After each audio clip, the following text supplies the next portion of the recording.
Bom, Fábio Umberg e eu estamos aqui para falar de um tema que a mim acompanha desde que eu era muito pequenininho, quando meu pai punha livros na prateleira de casa, lá na rua Inglês de Souza, no Cambuci, viu? Então, já me acompanha há muito tempo, sem que você soubesse que isso acontecia na minha vida. Não sei como é que foi a tua jornada para ser tudo que você é hoje, né?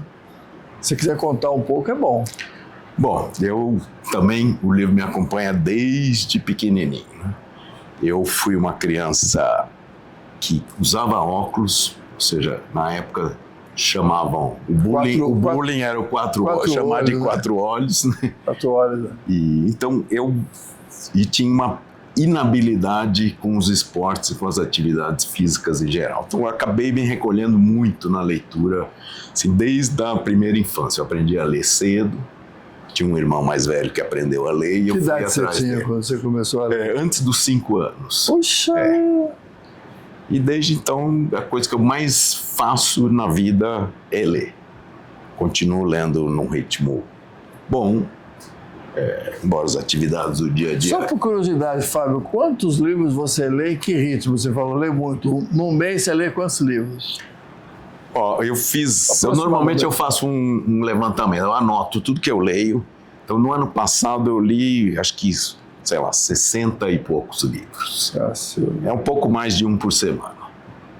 Mas isso também varia um pouco. Eu considero que mais ou menos um por semana é uma média que daria para a gente considerar ao longo dos anos. E não é só porque você precisa para o trabalho, é porque você gosta. Você mostrou desde a infância, né? Eu sempre gostei muito de ler literatura, né, ficção em geral, mas eu gosto muito de biografias, eu gosto de livros de história, de reportagem. Eu leio muitos livros profissionais também, livros diversos. Como a gente já conversou anteriormente, livro é alimento. Né? O livro é o alimento. É um dos grandes alimentos, né? É a proteína cultural que nos salva, né? Isso. Pois é. Olha, já que você falou de você, tem um paralelo na nossa história. Eu sou um pouco mais velho que você, mas tem uma história muito semelhante. Porque eu não aprendi a ler com 5 anos não, viu? Eu aprendi a ler com 7 só. Foi um acaso. Mas o meu pai, João Batista Troiano, ele tinha feito até o 4º ano primário, que hoje seria quarta série. Terceiro, quarta série. Já mudou tanto que eu já não sei. Não é série, é ano, né? Alguma coisa assim. Mas ele se especializou em leitura, ele lia tudo e gostava de falar bem, porque descendente de italiano, você precisava falar direito, do ponto de vista dele, precisa ser reconhecido, não como um carcamano, mas como um nativo, né, um brasileiro. E corrigia sempre quando eu falava errado e tal. E encheu a estante de casa de livros, né? Eu lembro da grande coleção do Érico Veríssimo, Monteiro Lobato, Machado de Assis e tal. Eu comecei pelo Monteiro Lobato, lógico, né? Como você sabe, a gente até conversou sobre isso. E fui vindo e tal, eu não consigo também deixar de ler. Eu não leio que nem você, 60 por ano, você falou? Mais ou menos isso, Eu leio acho que uns 20 no máximo. Tá ótimo, você está muito acima da média. Qual é a média, né? By the way. Saiu recentemente uma pesquisa aí, Retratos da Leitura no Brasil, mostrando que a média de leitura de quem lê, né? Quer dizer, boa parte não lê nenhum. Mais de 50% da população não lê um livro por ano, que é muito baixo. Triste. Então, quem lê 10 é uma exceção já. Então, tudo bem, né? Muito bem, você está muito acima da média. Posso diminuir um pouco o ritmo? Pode diminuir o ritmo. Não consigo, né? E eu sou dos que lê mais uma coisa ao mesmo tempo. E eu também. Então, dependendo do dia, da hora, eu pego uma coisa, eu pego outra. Mas inclusive, depende do local. Depende muito do local, né? Eu lembro, há alguns anos, eu fui para Itamambuca, né? Lá no litoral norte, e eu falei, eu vou ler. Eu vou pegar esse livro e vou ler lá. Eu peguei o Montanha Mágica, do Thomas Mann, fiquei lá uma semana, li inteirinho, li não, degluti, assim, uma coisa de uma leitura para aquele lugar, né? Então, para mim, a vida de leitura foi fundamental, tem sido fundamental, que encaixa um pouco com a vida profissional. Quando a gente fala de branding ou de gestão de marca, é impossível você falar do tema sem entender o que as pessoas pensam e sentem. A literatura está nos dando isso de graça, né? Lembrei de um texto que eu li do Machado de Assis, dos 200 contos que ele já fez, que é aquele O Espelho. A história do Jacobina. Sim. Né? Que só conseguia se enxergar no espelho quando ele estava vestido com a farda. E eu falo, meu Deus do céu, será que nós estamos fazendo isso com as pessoas? A gente está criando marcas onde as pessoas só se enxergam quando consomem aquela marca, como se fosse o Jacobina com a fralda. Com a fralda não, perdão, com a farda. Não deixa de ser farda também né? é uma fralda, né? Eu acho que, assim, literatura, a leitura em geral, né, independente de ser ficção ou não, ela é repertório, né? É repertório. Ela, sim, eu vejo muito como da parte de prazer, de deleite, eu gosto muito. Quer dizer, eu não olho a leitura do ponto de vista utilitário. Eu leio porque eu gosto, não porque eu precise profissionalmente. Eu preciso porque ela é importante na minha vida. Aqui dentro do escritório, acho que muitas pessoas leem. Até daqui já saiu uma ideia que eu tive o orgulho de poder conduzir, que é um livro chamado Leio, Logo Existo, cujo título você criou, né? É um livro escrito por 22 pessoas, algumas aqui do escritório, outras não. E o que esse livro representa? Uma tentativa de recuperar em cada uma das 22 pessoas que livros marcaram a sua vida, né? Que papel eles tiveram, que referência eles deixaram. Então, eu acho que até aproveito para agradecer aqui publicamente o papel importante que você teve pelo título, pelo que você escreveu, porque você é um dos autores. Sim. E porque você fez esse livro acontecer, né? Você, eu, a Mag, né? A Vivian, mas você é o grande responsável pelo livro ter tomado vida. Acho que, assim, era uma das coisas que eu sempre me preocupei, assim, por que as pessoas leem pouco hoje? Eu vejo que a geração dos meus filhos, que hoje estão na casa dos 20, entre os 20 e os 30, lê muito menos, embora a minha casa esteja recheada de livros. Bacana. Lógico, tem outros estímulos, hoje você tem outras ocupações, outras distrações que retiram a pessoa da leitura. Mas por que a leitura é importante? O que te marcou, né? O livro traz muito isso, né? As marcas que a leitura deixou em cada um, o que ela representa na vida de cada um. E às vezes vários dos autores falaram de um livro específico, outros falaram de vários livros, mas eu mesmo falei de vários livros e de o que cada um trouxe e o que a leitura em geral traz para mim. A minha pegada lá, meu gancho foi o Monteiro Lobato, a primeira grande leitura. Eu li os 16 volumes, os 12 trabalhos de Hércules, os 2 últimos eu li 2 vezes, né? Me encantei por mitologia, etc. Uma coisa vai puxando a outra, né? E no meu livro, no meu texto do Leio, Logo Existo, eu falei das minhas viagens com o Pedrinho. O Pedrinho era um cara curioso e eu percebi na minha vida, isso tem muito a ver com leitura para mim, que eu sou apaixonado pelo que não está aparente na superfície. Sim. Às vezes me chamam até meio de chato. Pô, você não está achando que é isso? Não, peraí, acho que tem alguma coisa a mais, sabe? Um dia eu vou ser arqueólogo, vou chegar por baixo. Você usa muito esse termo de escavação, né? O tempo todo, porque eu acho que a verdade nunca está só na superfície. E foi o que eu fiz quando eu construí a minha carreira. Engenheiro químico, sociólogo, planejamento de comunicação e brand. Até que um dia um cara na GV falou para mim, professor, o senhor não sabe o que você quer da vida, né?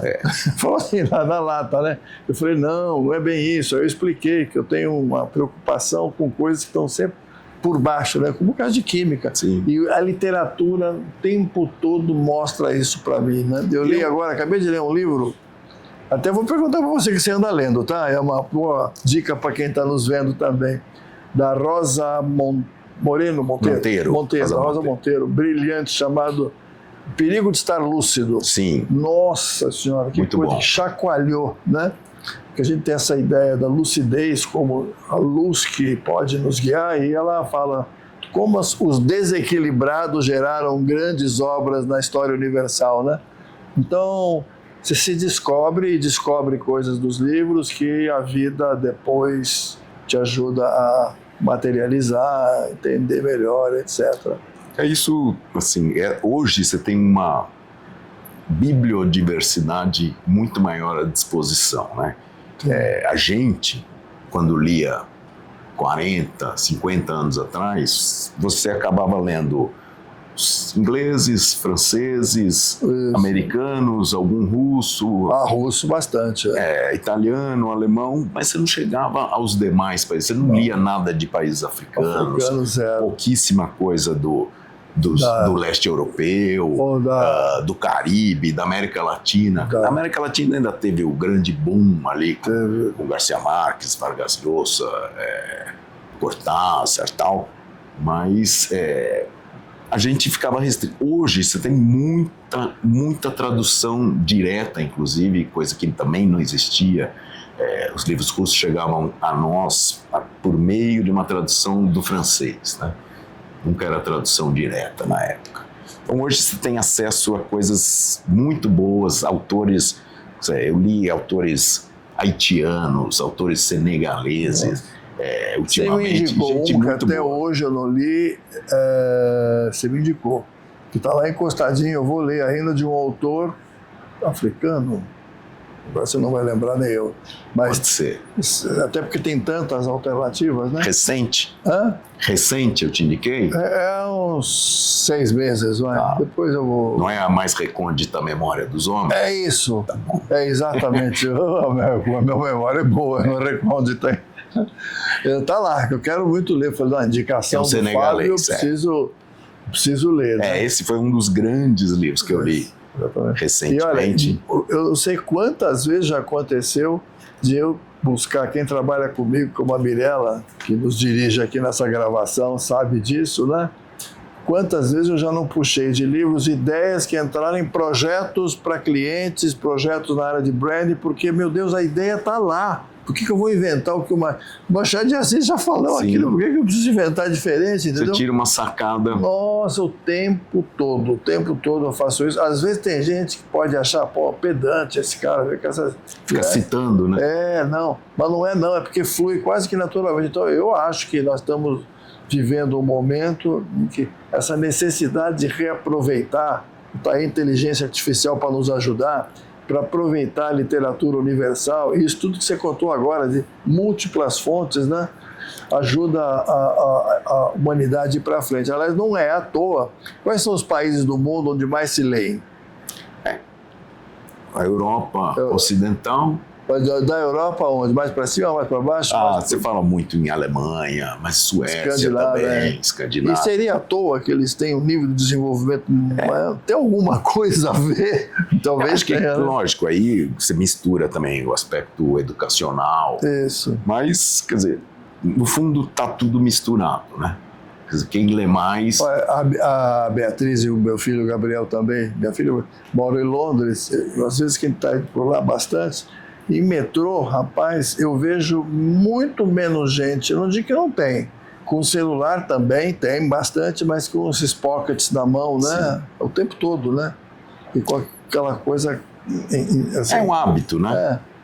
Porque leitura é hábito. Leitura é hábito. E pode ter as dificuldades que tiver no início, concentração, né? É uma dificuldade hoje nesse mundo muito... de fragmentação da atenção, mas a leitura ajuda demais a alterar esse foco, né? Puxar o foco, aumentar a atenção. Eu estou uma leitura recente, que não é ficção,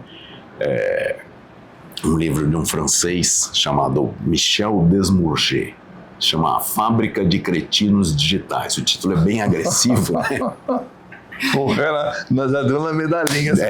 Falando justamente sobre isso, sobre como a vida marcada pela exposição tão forte às telas dificulta a nossa capacidade de concentração e de atenção, mas isso não como um prejuízo para os adultos, para o prejuízo do jovem, da criança e do adolescente que está em formação de como está tomando não só tempo dele, que ele poderia estar se dedicando a outras atividades, entre as quais a leitura, mas também diminuindo a capacidade de concentração dele.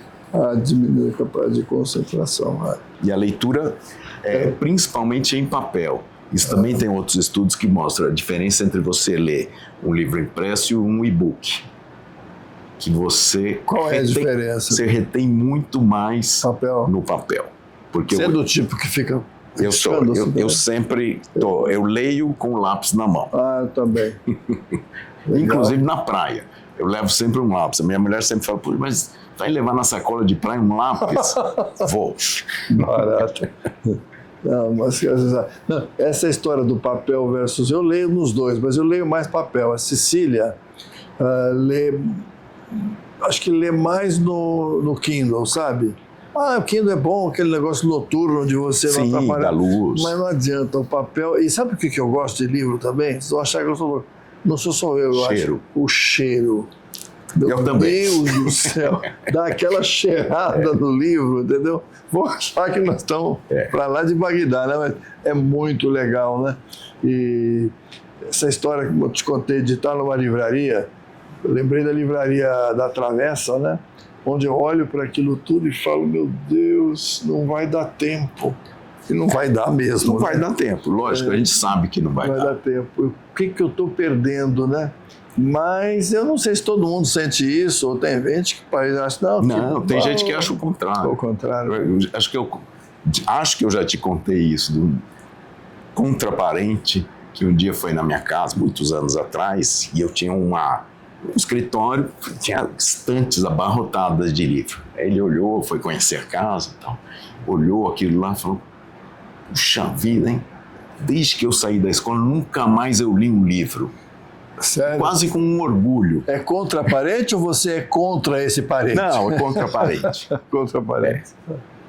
Olha, meu Deus do céu. Então isso acontece, claro, também a experiência de leitura na escola nem sempre é agradável, às vezes forçam leitura. Agora, você que fez Santa Cruz é muito bom para, eu acho que dar esse impulso, não dá não? Foi bom, claro, mas depende muito de cada um, né? Eu fiz Caetano de Campos, ajudou muito, né, a fortalecer essa tendência que eu já tinha de gostar de ler e disso me beneficiar. Mas me fala uma coisa, que livros você está lendo atualmente que você gostaria de ser? Cita os dois que você está lendo, você acha então, que vale eu estou lendo uma antologia do Dalton Trevisan. Dalton Trevisan faleceu recentemente, né? Dezembro de 24. O bruxo, como era o Vampiro de Curitiba. Vampiro de Curitiba, isso. Então é uma antologia que reúne 94 dos contos dele. Ele tem uma produção enorme, mais de 700 contos ele escreveu ao longo da vida. E tem coisas muito interessantes, em fases diversas, né? Quer dizer, como ele morreu aos 99 anos. Escreveu praticamente desde os 14.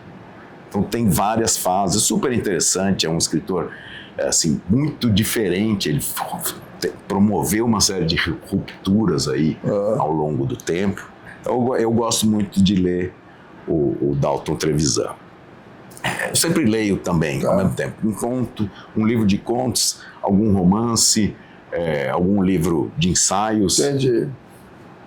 Tem sempre alguma coisa, várias coisas na minha cabeceira. Tá.